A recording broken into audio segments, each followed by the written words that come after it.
మనం క్రియేట్ చేసుకోవాలి. ఆఖరికి వస్తే ఏం పడుతుంది వెనక్కి జరగండి, వెనక్కిపోండి అందరూ.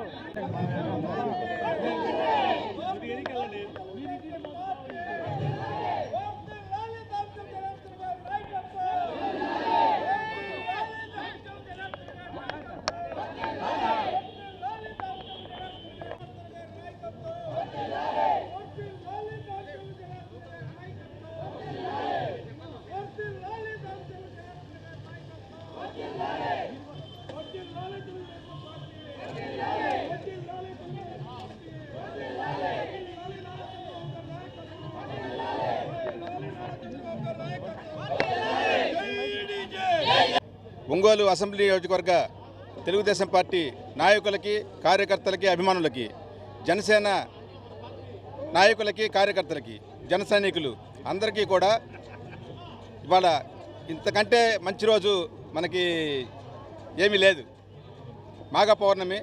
ఈ సందర్భంగా దామచర్ల జనార్దన్ గారిని ఒంగోలు అసెంబ్లీ నియోజకవర్గ తెలుగుదేశం పార్టీ అభ్యర్థిగా నారా చంద్రబాబు నాయుడు గారు ప్రకటించడం ఇది తొలి విజయం. ఎందుకంటే ఈ సీటుకు సంబంధించి రకరకాల ఊహాగానాలు ఇవన్నీ ఉన్నప్పుడు కూడా వాటన్నిటిని కూడా పటాపంచలు చేస్తూ దామచర్ల జనార్దన్ గారి నాయకత్వం ఈ జిల్లాకి, ఈ నియోజకవర్గానికి ఎంత అవసరమో గుర్తించి చంద్రబాబు నాయుడు గారు, పవన్ కళ్యాణ్ గారు తొలి జాబితాలోనే ఒంగోలుని ప్రకటించడం అనేది నిజంగా అందరికీ కూడా ఆనందం కలిగిస్తున్న విషయం. రేపు రాబోయేటువంటి ఎన్నికల్లో దామచర్ల జనార్దన్ గారిని తెలుగుదేశం పార్టీ, జనసేన ఐకమత్యంగా పనిచేసి ఒంగోలు నియోజకవర్గ ప్రజలందరూ కూడా పూర్తి అండదండలుగా ఉండి జనార్దన్ గారిని మంచి మెజారిటీతో గెలిపించి అసెంబ్లీకి పంపించాల్సినటువంటి అవసరం. తెలుగుదేశం పార్టీ జనసేన సంకీర్ణ ప్రభుత్వాన్ని ఏర్పాటు చేయాల్సినటువంటి ఆవశ్యకతను గుర్తుపెట్టుకోవాల్సిందిగా అందరికీ విజ్ఞప్తి చేస్తూ, ఈ సైకో పాలన జగన్మోహన్ రెడ్డి పాలన పోవాలి, మంచి పాలన రావాలి అంటే ఖచ్చితంగా తెలుగుదేశం జనసేన కూటమికి అందరూ కూడా మద్దతు ఇవ్వాలని కోరుకుంటూ దామచర్ల జనార్దన్ గారికి ఒంగోలు నియోజకవర్గ తెలుగుదేశం పార్టీ తరఫున శుభాకాంక్షలు తెలియజేస్తా ఉన్నాం. మీ నాయకత్వంలో తప్పనిసరిగా ఈ నియోజకవర్గం గెలుపొక్కటే కాదు అభివృద్ధిలో కూడా ముందుకు దూసుకెళ్తున్నటువంటి విశ్వాసాన్ని వ్యక్తం చేస్తా ఉన్నాం.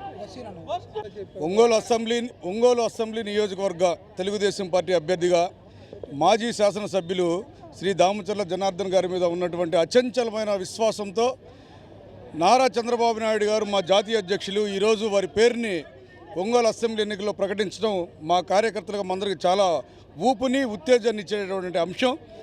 శ్రీ దామచర్ల జనార్దన్ రావు గారు గత 5 సంవత్సరాలు 14 నుంచి 2019 వరకు ఒంగోలు నగరానికి కానీ ఒంగోలు అసెంబ్లీ నియోజకవర్గ పరిధిలో ఒంగోలు ఏ రకంగా అభివృద్ధి చేశారో ఒక పెద్ద పల్లెటూరులా ఉన్నదాన్ని నగర స్థాయికి తీసుకెళ్లి మౌలిక వసతులు కల్పించడంలో కానీ, ప్రజలకి అనుకూలమైన పార్కులు కానీ, వినోదాన్ని పంచడంలో కానీ, సాంఘికపరమైన సంక్షేమం చేసిన దాంట్లో అంబేద్కర్ భవన్ లాంటిది, మినీ స్టేడియం నిర్మించడం లాంటివి, పోర్టుల్లో అక్కడ పోర్టులు నిర్మించడం, గుండాయిపల్లిలో జట్టి నిర్మించడం లాంటివి, ఈ రకంగా ముస్లింస్కి షాదీఖానా నిర్మించడం లాంటిది, ఈ మరి ఒంగోలు నగరానికి సంబంధించినటువంటి డంపింగ్ యార్డ్ని నిర్మించడం గుత్తికొండవారిపాలెంలో, మల్లవరం డ్యామ్ దగ్గర నుంచి ఆయన ఒక పైప్ లైన్ నిర్మాణం చేయడం ఒంగోలు నగర ప్రజలకి, ఈ రకంగా అనేక సంక్షేమ కార్యక్రమాలు చేసి ప్రజల గుండెల్లో చిరస్థాయిగా ఉన్న జనార్దన్ గారు 2019 ఎన్నికల్లో ఓడిపోవడాన్ని ఒంగోలు అసెంబ్లీ నియోజకవర్గ ప్రజలు కూడా జీర్ణించుకోలేకపోయారు.